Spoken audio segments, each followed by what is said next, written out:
हिमालय की तलहटी में बसा एक छोटा सा गांव था। सुबह की धुंध पहाड़ों से उतरकर खेतों में फैली हुई थी और दूर कहीं मंदिर की घंटियां बज रही थीं। इसी गांव में रहता था एक 12 साल का बच्चा, सूरज। सूरज का चेहरा हमेशा उदास रहता था। स्कूल में उसे बोलने से डर लगता था, दोस्तों के सामने कुछ गलत बोलने का डर, परीक्षा में फेल होने का डर और सबसे बड़ा डर अपने पिता को निराश करने का डर, जो चाहते थे कि वो बड़ा होकर कुछ बने। एक दिन स्कूल में सबके सामने बोलते हुए सूरज की आवाज कांप गई, शब्द अटक गए और पूरी क्लास हंस पड़ी। वह भागा स्कूल से, गांव से सीधे पहाड़ों की ओर, जहां जंगल शुरू होता था।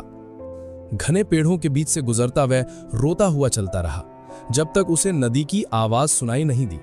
नदी किनारे एक पुराने बरगद के नीचे एक आश्रम था, सीधा साधा मिट्टी की दीवारों वाला। वहां एक वृद्ध संत गुरुदेव शाम की आरती की तैयारी कर रहे थे। सूरज को रोता देख गुरुदेव ने कोई सवाल नहीं पूछा, बस उसे पास बिठाया, एक कटोरी में गर्म खिचड़ी दी और नदी की तरफ देखते हुए चुपचाप बैठे रहे। सूरज ढल रहा था, आसमान नारंगी और सुनहरा हो चुका था।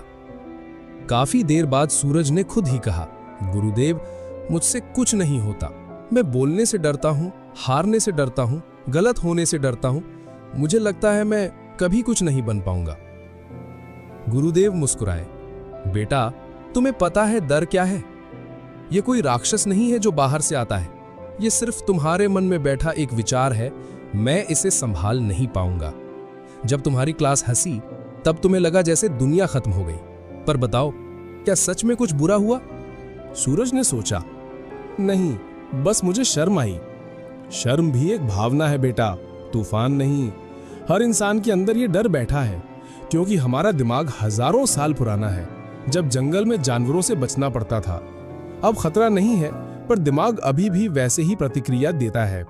ये तुम्हारी गलती नहीं है, पर अब तुम्हें इस पुराने डर को पहचानना सीखना होगा, ताकि ये तुम्हारे ऊपर हावी ना हो।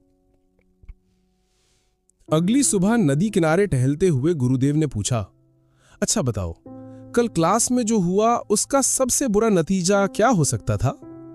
सब मुझ पर हंसेंगे, मुझे बेवकूफ समझेंगे, सूरज ने कहा।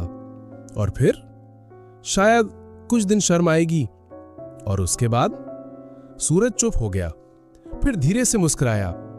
शायद सब भूल जाएंगे, नई बातें होंगी, नए किस्से। गुरुदेव ने सिर हिलाया, यही है राज बेटा।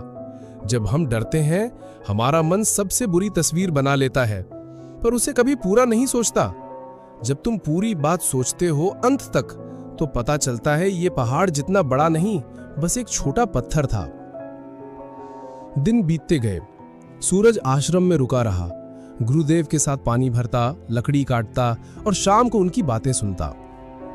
एक दिन बारिश शुरू हो गई, अचानक और तेज। सूरज घबरा गया, गुरुदेव, अगर बारिश नहीं रुकी तो? अगर बाढ़ आ गई तो? गुरुदेव शांत रहे, बेटा, बारिश हमारे हाथ में नहीं, न मौसम, न दूसरे लोगों की सोच, न कल क्या होगा। हम सिर्फ अपना काम, अपनी मेहनत और अपना नजरिया नियंत्रित कर सकते हैं। बाकी सब छोड़ दो प्रकृति पर। उन्होंने आगे कहा, जब तुम्हारी क्लास हंसी थी, तुमने उनकी हंसी नहीं रोकी। तुम रोक ही नहीं सकते थे, पर तुम ये जरूर तय कर सकते हो कि अगली बार कैसे खड़े होना है, कैसे बोलना है। यही तुम्हारा काम है, बाकी सब भूल जाओ। रात को आग के पास बैठे हुए गुरुदेव ने कहा, आज एक काम करो, आंखें बंद करो और सोचो, कल जब तुम गांव लौटोगे, स्कूल जाओगे और सबके सामने खड़े होकर बोलोगे, शांति से, आत्मविश्वास से, बिना कांपे। सूरज ने आंखें बंद की। पहले उसका मन भटका, फिर धीरे धीरे उसने खुद को कक्षा में खड़ा देखा। शब्द साफ, आवाज मजबूत और सब सुन रहे हैं। ये जो तुमने अभी देखा, इसे बार बार देखो। मन जो तस्वीर बार बार देखता है, वो असलियत बनने लगती है। डर की तस्वीर की जगह अब साहस की तस्वीर बिठाओ। सूरज ने पूछा, पर गुरुदेव, मैं अचानक इतना बहादुर कैसे बन जाऊं? गुरुदेव हंसे, बहादुरी एक दिन में नहीं आती बेटा, यह एक कौशल है और हर कौशल की तरह इसे भी सीखना पड़ता है। कल पूरी क्लास के सामने भाषण देने की जगह आज सिर्फ एक दोस्त से बात करो। कल थोड़ा और, फिर छोटे समूह में बोलो, फिर बड़े में। जैसे कोई पहलवान एक दिन में सबसे भारी पत्थर नहीं उठाता, रोज थोड़ा वजन बढ़ाता है, वैसे ही आत्मविश्वास भी धीरे धीरे बढ़ता है। हर छोटी सफलता तुम्हें अगले कदम के लिए तैयार करती है। कुछ दिन बाद सूरज गांव लौटा। उसके पिता चिंतित खड़े थे, पर जब उन्होंने बेटे की आंखों में एक नई शांति देखी तो कुछ नहीं पूछा। स्कूल में जब अगली बार अध्यापक ने उससे कुछ बोलने को कहा, विवान का दिल फिर तेज धड़का, पर इस बार उसने अपनी आंखें बंद की। वही तस्वीर याद की जो उसने आश्रम में देखी थी। गहरी सांस ली और बोलना शुरू किया। आवाज पहले हल्की कांपी, फिर स्थिर हो गई। शब्द निकलते गए, धीरे पर साफ। कोई नहीं हंसा। कुछ बच्चों ने सिर हिलाकर सहमति जताई। उस शाम सूरज अपने घर की छत पर बैठा दूर पहाड़ों की तरफ देख रहा था, जहां आश्रम था।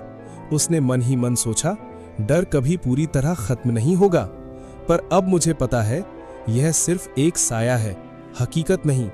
और साये से डरने की बजाय मैं अब उसे पहचानना सीख गया हूं। सूरज ढल चुका था, पर सूरज की आंखों में अब कोई उदासी नहीं थी, बस एक शांत, स्थिर आत्मविश्वास जो धीरे धीरे दिन ब दिन थोड़ा और मजबूत होता जा रहा था।